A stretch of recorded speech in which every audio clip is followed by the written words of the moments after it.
जी hello दोस्तों, मैं हूं कमर चीमा। उम्मीद है आप लोग ठीक होंगे। दोस्तों, इस वक्त जो स्ट्रेटेजिक लेवल पे ग्लोबल प्लेटफॉर्म्स पे जो बात हो रही है वो ये है कि क्या भारत जो है वो चाइनीज लेड या जहां पे चाइनीज इन्वॉल्वमेंट हो ऐसे मल्टीलैटरल फोरम्स को छोड़ रहा है। Because the way Americans are approaching India और जिस अंदाज से अमेरिकन इंडिया को इंगेज करना चाहते हैं, when America says we have a comprehensive global strategic partnership, तो उसमें आके फिर इंडिया की जो रेलिवेंस ग्लोबली बढ़ रही है, तो इंडिया क्यों करके जो anti west blocks like SCO है और ब्रिक्स है उसमें रहेगा। अब शंघाई कोऑपरेशन ऑर्गेनाइजेशन जो है, इसको मुझे ऐसे लग रहा है कि भारत छोड़ने की कोशिश कर रहा है, डोरमेंट करने की कोशिश कर रहा है, इग्नोर करने की कोशिश कर रहा है। उसकी मैं आपको मिसालें देता हूं and then I tell you कि हो क्या रहा है। अब हुआ ये कि अगर आपको याद हो, लास्ट टाइम भारत के पास एससीओ की लीडरशिप थी, तो जब head of states head of governments का जब टाइम आया, उनकी एनुअल मीटिंग का वक्त आया, तो इंडिया ने क्या किया कि इंडिया ने ऑनलाइन मीटिंग करा दी। उससे थोड़ा पहले आई थिंक G20 की थी, उन्होंने कहा जी हम शायद हमारी ये कैपेसिटी नहीं है कि इतने बड़े पैमाने पे चीजों को कर सके, या आई थिंक इंडियन गवर्नमेंट ने कोई और इसके ऊपर एक जो है वो इशू उठाया। अब सुनने में आ रहा है कि अगेन जो इंडिया है वो नहीं जा रहा एससीओ की जो जो जिसे वो कहते हैं ना, दोबारा मीटिंग हो रही है सेंट्रल एशिया के अंदर, लेकिन नहीं जा रहा। अब आपको पता ही है जो शंघाई कोऑपरेशन ऑर्गेनाइजेशन, अगर मैं सिर्फ इसका आपको बताता चलूं, ये 2001 में बनी थी। उस वक्त China, Russia, Kazakhstan, Kyrgyzstan, Tajikistan, Uzbekistan जो थे, इसके लीडर्स मौजूद थे और चाइना इसको बहुत तेजी से इसको लीड कर रहा था। और इसमें बहुत सारे ममालिक जो हैं वो इंक्लूड भी किए गए according to the Shanghai spirit. अब जारी बात है कि जिसे वो कहते हैं ना, अब आपको पता है कि चाइना जो है उसने इंडिया को ब्लॉक किया हुआ है न्यूक्लियर सप्लायर ग्रुप में। ठीक है जी। अब क्वेश्चन ये है कि चाइना ये कहता है कि पाकिस्तान को भी न्यूक्लियर सप्लायर ग्रुप का हिस्सा बनाया जाए तो तब हम इंडिया को इन्वॉल्व करेंगे। ठीक है जी। अब हुआ क्या कि चाइना ने यह भी कहा कि आप पाकिस्तान को एससीओ का मेंबर बनाएं इंडिया के साथ, तो ये भी हुआ। ठीक है। सो इंडियन समझ रहे हैं कि चाइना हमें हर जगह ब्लॉक कर रहा है, हमें नहीं करने दे रहा, और then the deals which they are getting from the western world वो बहुत बड़ी बड़ी डील्स है। और क्वेश्चन ये है कि ये जो इंडिया जो चाइना एससीओ का मेंबर बना, उस वक्त इंडिया की पोजीशन और थी। ठीक है जी। उस वक्त जियो पोलिटिकल कॉम्पिटिशन उस वक्त इतने, जिसे वो कहते हैं ना, they were not getting shop that much. और इंडिया जो था उस वक्त जिसे वो कहते हैं ना, एक लफ्ज होता है swing state. India was a sort of a swing state कि जी ये जो पोस्ट वर्ल्ड वॉर 2 के बाद जो यूएस इंटरनेशनल स्ट्रक्चर है, उसमें जो नए ग्लोबल ऑर्डर के अंदर इंडिया ने किधर जाना है। ठीक है। No, India is no more a swing state. ठीक है। Pakistan wants it to be considered as a swing state, but it is not a swing state, because सारी की सारी दुनिया समझती है कि हम चाइनीज जो है वो क्लब के मेंबर हैं। अब इंडिया जो है उसने, एक तो मैंने आपको मिसाल दी कि ये एससीओ ब्लॉक में चाइना ने रोका हुआ, और दूसरा ये है कि इंडिया की डिस्कम्फर्ट बढ़ती जा रही है, क्योंकि चाइना जिधर भी होगा इंडिया डिस्कम्फर्ट होगा। अगर for example if there is some place like for instance G20 है, तो G20 में शी जिनपिंग इंडोनेशिया तो चला जाता है, वो भारत नहीं आता। ठीक है। वहां पे किसी और को भेज दिया। अब चाइना, आपको पता है, with growing passage of time, China is getting on the driving seat of the SCO, because Russia जो है उसने जो वॉर्स शुरू की हुई है, उसमें यूक्रेन में वॉर शुरू की है, उसकी वजह से it has become a prior state. इसकी वो पोजीशन नहीं रही। ठीक है जी। ये चीजें सामने आती हैं हमें, कि ये चीजें पता चलती हैं कि चीजें किस तरह चल रही हैं, किस एंगल में चल रही हैं। ये एक सामने आता है। सो अब आप देखें कि चाइना और पाकिस्तान की जो एक स्ट्रेटेजिक अलायंस है, जिसमें पाकिस्तान जो है ना वो नहीं कर पा रहा जो पाकिस्तान को करना चाहिए। पाकिस्तान वो नहीं कर पा रहा जो पाकिस्तान को करना चाहिए। पाकिस्तान की कैपेबिलिटी नहीं है बेसिकली, वरना इंडियन, वरना क्या उसे बोलते हैं, चाइनीज तो पाकिस्तान को बहुत कुछ देने को तैयार है। ठीक है जी। अब सुनने में ही आ रहा है कि ये जो चीजें हैं इसकी वजह से चाइनीज हमसे नाराज भी रहते हैं। वो कहते हैं यार ये क्या करते रहते हैं सारा टाइम। एक वो जिसे कहते हैं ना, एक पुरानी सेइंग है, you keep your friends close and enemies closer. ठीक है जी। तो चाइना भी इस पॉलिसी के ऊपर कार फरमा है कि हमारे साथ पाकिस्तान तो है ही है, लेकिन इंडिया को मजीद साथ रखे। लेकिन इंडिया जो है वो आपको पता थोड़ा सा डिस्कम्फर्ट है, कंफर्ट में नहीं है। और उसकी एक वजह ये है कि चाइनीज जो है वो इंडिया के साथ बायलैटरली इंगेज नहीं कर रहे। जब बायलैटरली इंगेज नहीं करते और वो सारे के सारे इंसेंटिव इंडिया से लेना चाहते हैं without engaging, for example recently जब ये पता चला कि चाइनीज कहते हैं कि भैया दोनों मुल्क जो है वो अपनी एयरलाइंस खोले, तो अच्छा कार्गो एयरलाइन चल रही है, कार्गो की वो चल रहा है, एयर ट्रैफिक चल रही है, लेकिन पैसेंजर्स के हवाले से नहीं चलना। उसकी एक वजह तो मैंने आपको याद है बताई थी कि ज्यादा एयर जो चाइनीज कंपनीज हैं वो इंडिया आती हैं, कम इंडियन जो एयरलाइंस हैं वो चाइना जाती हैं। उसकी वजह जारी बात है, एक तो चाइनीज थोड़े से पोजेसिव है, वो स्पेस नहीं देते।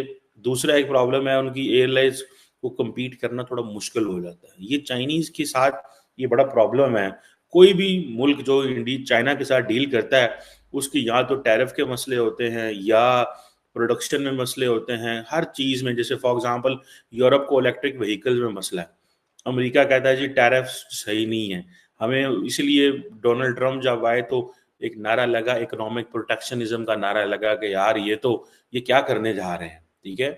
सो इंडिया ने क्या किया कि ये हमें हर जगह रोकें, तो हम क्यों चाइनीज लेड ब्लॉक का हिस्सा बन के अमेरिका को भी नाराज करें और चाइना को भी खुश करें। तो हमें क्या करना चाहिए, उन्होंने कहा स्टेप बैक कर ले, स्टेप बैक कर ले।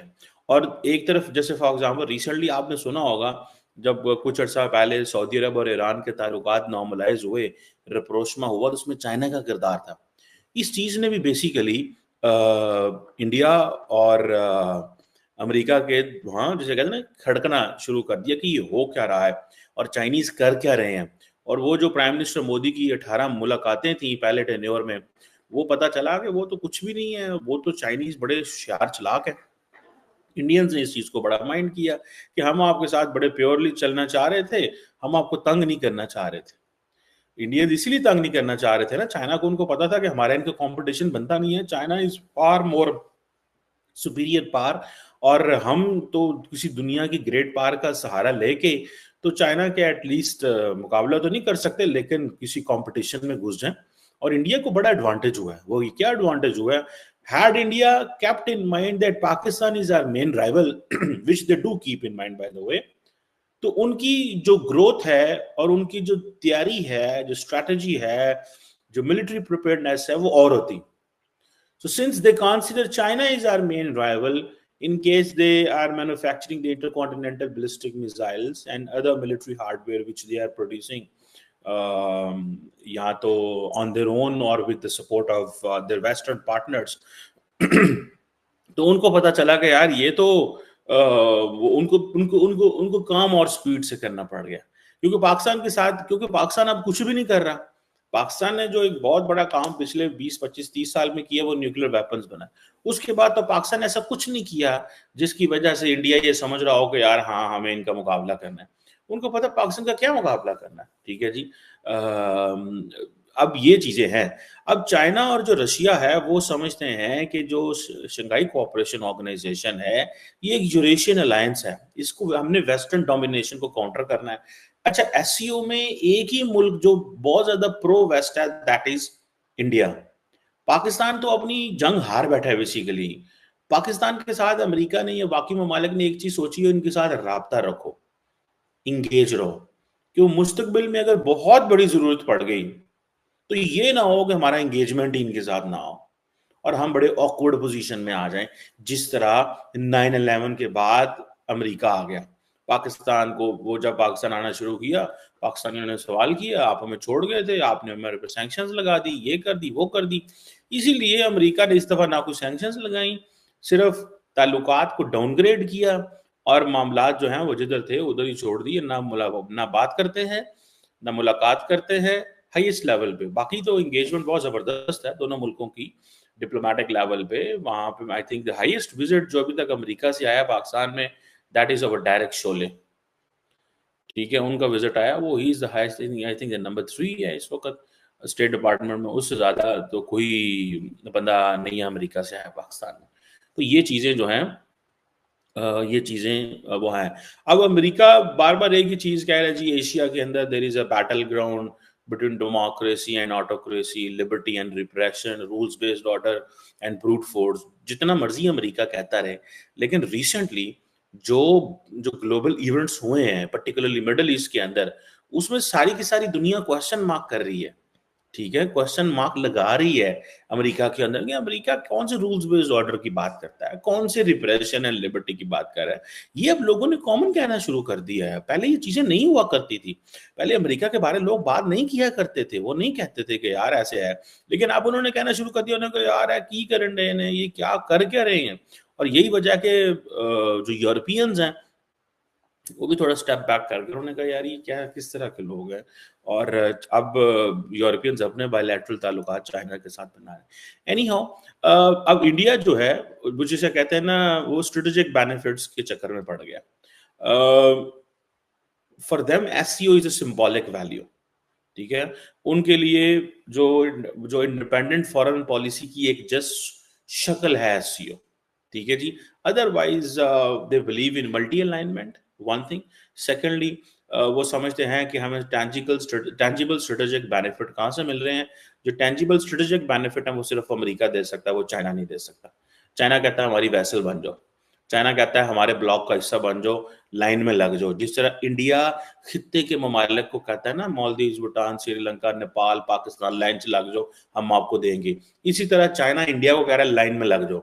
जैसे पाकिस्तान लाइन में लगा है, जैसे मंगोलिया लाइन में लगा है, जैसे इवन रशिया लाइन में लगा हुआ है बहुत सारी चीजों के अंदर, diplomatic and politically know that. जैसे और बहुत सारे, जैसे बांग्लादेश लाइन में लगा, तुम भी ले, इंडिया कह रहा है हमने तुम्हारी लाइन में नहीं लगना। जैसे पाकिस्तान इंडिया को कहता है ना हमने इंडिया की लाइन में नहीं लगना, इंडियंस चाइना को कहते हैं हमने तुम्हारी लाइन में नहीं लगना, हम अमेरिका की लाइन में लग जाएंगे। ठीक है, वो दूर है, उसके हमारे इंटरेस्ट मिलते हैं, उसके हमारे और बहुत सारी चीजें। सो ये India is going for a multi alignment, so उनके लिए ऐसी एक ऑप्शन थी। ठीक है जी, और अब ये जो चाइना रशिया का जो एक स्ट्रेटेजिक एक्सिस बन रहा है, इंडिया ये समझता है कि हम ब्रिज के तौर पे आ सकते हैं। ठीक है जी, क्योंकि इंडिया, रशिया, चाइना ब्रिक्स के भी मेंबर हैं। ठीक है जी, सो इंडिया ने जो शुरू से एक नॉन अलाइनमेंट की जो लिवरेज ली हुई है ना, वो उसी का सहारा ले रहा है कि जी हाँ, हमें पाकिस्तान के अंदर सारी बात है, दो ग्रुप है। एक ग्रुप है जो कहता नहीं हमें प्रो चाइना हो जानी है, अमेरिका को लात करा दे। एक ग्रुप है जो गुजारी बात है हुकूमत में बैठा हुआ कहता है नहीं नहीं नहीं नहीं बेवकूफ, ऐसे नहीं करना, let's stay closer to the west, west के करीब रहो। हमारी सारी जो फाइनेंशियल नीड्स की जो सपोर्ट बेस आनी है वो हमें अमेरिका से आनी है, not in terms of the bilateral loans but all the multilateral जो लेंडर्स हैं वो सारे अमेरिका के छत्र छाया के नीचे बैठे हुए हैं। अमेरिका आपको बायलैटरल इतने पैसे नहीं देता। मेरा ख्याल है अमेरिका के हमने को 1 अरब डॉलर या कोई 1.5 अरब डॉलर देना है, इससे ज्यादा हमने नहीं देना। बाकी सारे बायलैटरल मल्टीलैटरल लेंडर हैं, क्योंकि अमेरिका जितने पैसे देता है पाकिस्तान को वो ज्यादा तो माफ कर देते हैं, ग्रांट्स होती हैं और इस तरह की चीजें होती हैं, ख्याल करते हैं कि यार छोड़ो इनसे क्या लेना और क्या देना। आपको पता है पाकिस्तान ने जापान से भी अपना लोन माफ करा लिया हुआ। तो ये जापानीज, मुझे once I was told by someone कि जी ये चीजें जो है ना they are in this shape, ये मुनासिब नहीं है, आप लोन माफ करा लेते हैं और इस तरह की चीजें। अब इंडिया की जो मेंबरशिप है सीओ की, ठीक है जी, उसमें आप ये समझ लें कि वेस्ट सारा परेशान है। वेस्ट कहता है कि जी आपने फ्री इंडो पैसिफिक रीजन की बात की है। आपको पता है चाइना और रशिया जो है वो इंडो पैसिफिक टर्म को रिजेक्ट करते हैं। इस खिते को एशिया पैसिफिक है, पाकिस्तान भी एशिया पैसिफिक कहता है। ये मैं आपको बात बताऊंगा आपको, पाकिस्तान भी एशिया पैसिफिक कहता है। वो कहता है अब ये this is a war of nomenclatures, ये नॉमेनक्लेचर्स की वॉर है कि इसको क्या नाम देना है। ठीक है जी, वो इंडो पैसिफिक का बना दिया है कि वो कहते हैं इंडियन ओशन। ठीक है जी, मैं तो जाती तौर पे इंडो पैसिफिक कहता हूँ, उसकी बहुत सारी वजूहात है, लेकिन रशिया चाइना जो है वो इसको एशिया पैसिफिक कहते हैं, और पाकिस्तान भी ऑफिशियली एशिया पैसिफिक कहता है। पाकिस्तान कहता है कि अगर आप इंडिया इंडो पैसिफिक कहना शुरू कर दिया कि इंडिया को एक सुपरियोरिटी मिल जाएगी, लेकिन they are saying it not because of the Indian Ocean. Indian Ocean वहां पे मौजूद है, तो आप इसको कहें ना कहें वो इंडिया इंडो एशिया पैसिफिक में, फिर वो कहते हैं चाइना भी आ जाएगा। अगर अगर दुनिया ने इस खित्ते को इंडो पैसिफिक कहना शुरू कर दिया तो चाइना उससे एक कदम नीचे होता है। पाकिस्तान की तो वो गेम नहीं है, या पाकिस्तान तो उस वक्त उतना प्लेयर नहीं है इंडो पैसिफिक के अंदर, लेकिन इंडियंस कहते हैं कि इसको, अब अमेरिकन सब Indo Pacific Indo Pacific Indo Pacific. जितना भी जो वेस्टर्न लिटरेचर आप पढ़ेंगे, आप Canada, America, European Union, Scandinavia, every country, हर मुल्क इंडो पैसिफिक लिखता है। इसलिए चाइना, रशिया और पाकिस्तान जो है वो इसको एशिया पैसिफिक कहते हैं। वो कहते हैं इसको हमने एशिया। सो पाकिस्तान इन चीजों में आगे, जारी बात है, सारे का सारा वेस्ट के साथ खड़ा होता है, सॉरी चाइना के साथ खड़ा होता है। यही चीजें हैं बेसिकली जो सब लोग देखते हैं, कहते हैं ये क्या हो रहा है। बहरहाल सारी दुनिया जब पाकिस्तान और चाइना के ताल्लुकात को देखती है ना, तो एक चीज बड़े खुश होते हैं, क्या कि the Chinese want to give them so much but they don't have the capacity to get all that। वो कहते हैं यार ये क्या कर रहे हैं, एंड देन सेकंड यार वो तो कर्जे हैं एंड ऑल दिस। बातें तो सही है उनकी, बहरहाल एनी हो, जिसे कहते हैं ना, अब ये जो मोदी साहब नहीं जा रहे अस्ताना के अंदर, ठीक है जी, अब जी वो पार्लियामेंट्री प्रोसीडिंग्स हो रही हैं, ठीक है जी, अब क्वेश्चन ये आता है कि क्या पहले जब मोदी साहब एससीओ की मीटिंग्स में जाते थे तो पार्लियामेंट का सेशन नहीं ऑन होता था? क्या पार्लियामेंट अब भी ऑन है? तब भी ऑन होता था, लेकिन मोदी साहब कह रहे हैं मैं नहीं जाना। क्यों नहीं जाना? एक तो चाइना के साथ हमारे बायलैटरल मसले ठीक नहीं है, अमेरिका ने भी खुश कर दिया। मैंने आपको एससीओ की उसकी मिसाल दी है, जो है न्यूक्लियर सप्लाई ग्रुप्स, एनएसजी, ठीक है, क्योंकि इंडिया ऑलरेडी बहुत सारे जो है मल्टीलैटरल फोरम्स, इस हवाले से उसका हिस्सा बन चुका। I think India is a member of Australia group, India is a member of Wassenaar arrangement, India is a member of एक और भी है, ऑस्ट्रेलिया ग्रुप है, Wassenaar, MTCR, missile technology control regime का भी मेंबर है। सो इंडिया इज मेंबर, इसका भी बनना चाहता है। इंडिया ने रोको, अब पाकिस्तान कहते हैं जी पाकिस्तान भी न्यूक्लियर वेपन है, पाकिस्तान को क्यों नहीं आप गन होगा, तो नहीं पाकिस्तान नहीं आने देना। So it's a political decision they want, the west wants to take. So China ने चीजों बहुत सारी होल्ड की हुई है जो पाकिस्तान की फेवर में जाती है बहुत ज्यादा। सो यहाँ पे आके मैंने कहा ना कि जब when it comes to multilateralism, तो चाइना पाकिस्तान की बैक पे खड़ा हुआ है। अगर चाइना ना हो तो पाकिस्तान की बिल्कुल छुट्टी हो जाए, मैं आपको बात बताऊं। वो चाइना हमें हर जगह उठा के रखा होता है, कहता नहीं नहीं नहीं पाकिस्तान को लेके आओ। सो पाकिस्तान, इन चाइना क्या करता है कि चाइना इंडिया और पाकिस्तान को क्लब कर देता है हर जगह, और वो जान के क्लब करता है कि इंडिया को जो स्टेटस उठ रहा है ना उसको पाकिस्तान के बराबर ले आओ, जो स्टेटस उठ रहा है ना उसको पाकिस्तान के बराबर लेके आओ। India, China doesn't do it for Pakistan, China does it for itself, for her self. वो अपने लिए कर रहा होता है, बिकॉज उनको पता है कि इंडिया जो जितना स्टेटस उठेगा हमारे मुकाबले में आएगा ना, जो इसको फिर नीचे पाकिस्तान के मुकाबले में लिया। So that's why they keep on saying this and they keep on talking on this. But ये एक बड़ी इंटरेस्टिंग जो है वो सिचुएशन है कि प्राइम मिनिस्टर मोदी समझते मैंने जाने नहीं है, मेरी पार्लियामेंट्री प्रोसीडिंग्स हो रही है। पार्लियामेंट प्रोसीडिंग्स पहले कोई नहीं हो रही थी, ठीक है जी, और सो इसलिए लग रहा है कि India is getting misfit in all these, इस असेसमेंट के अंदर ये चीजें आहिस्ता आहिस्ता पता चलेंगी। अब आपको पता है कि नरेंद्र मोदी साहब के बारे में एक चीज कही जा रही है कि he is one of the most pro US prime minister ever in the Indian history. India की हिस्ट्री में सबसे ज्यादा जो बहुत ज्यादा pro western pro US prime minister है ना, वो ये है, ठीक है जी। और इंडिया ने बहुत सारे जो एग्रीमेंट्स हैं वो भी टेस्ट कर दिए, रेटिफाई कर दिए हुए हैं, for example US defence partners के हवाले से, और क्वाड में जिस तरह है फिर ड्रिल्स होती हैं, मालाबर नेवल एक्सरसाइजेस का आपने सुना होगा अक्सर। सो मोदी साहब जो हैं वो अस्ताना नहीं जा रहे, और India is going to opt out, India is getting out of the Shanghai cooperation organisation, ठीक है, क्योंकि वो समझता है कि इसकी लिमिटेशंस हैं, मसले मसाइल हैं। और इंडिया की हो सकता है एक और चीज़ भी हो, इंडिया कह रहा होगा पायन आप हमारे साथ बायलैटरली तो बैठते नहीं, हम आपके साथ मल्टीलैटरली क्यों बैठे, जो इंडिया ने अगले दिन भी किया था उसके साथ यार, किस मुल्क के साथ, चाइना के साथ ही किया था, ये जो एयरलाइंस का मसला है, तो उन्होंने कहा यार आप हमारे साथ बायलैटरली बैठते नहीं, हम आपके साथ क्यों बैठे, व्हाई। सो इंडिया इस मामले में थोड़ा स्मार्ट होता जा रहा है। Let's see what's going out of that and what's coming out of that. Thank you.